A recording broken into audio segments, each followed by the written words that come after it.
Day 111 English vocabulary class. First word entry, ప్రవేశం మరియు నమోదు. ఎన్వలప్, కాగితపు కవరు. ఎన్వైరన్మెంట్, పర్యావరణం. ఎన్వైరన్మెంటల్, పర్యావరణ. ఈక్వల్, సమానం. ఈక్వల్లీ, సమానంగా.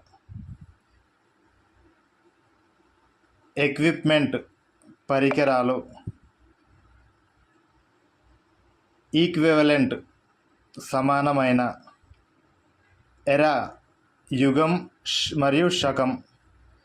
ఎర్రర్, లోపం మరియు తప్పు. Okay, that's all friends. మన వీడియో కానీ మీకు నచ్చినట్లయితే మన ఛానల్ని సబ్స్క్రైబ్ చేయండి, లైక్ చేయండి, షేర్ చేయండి. Thank you.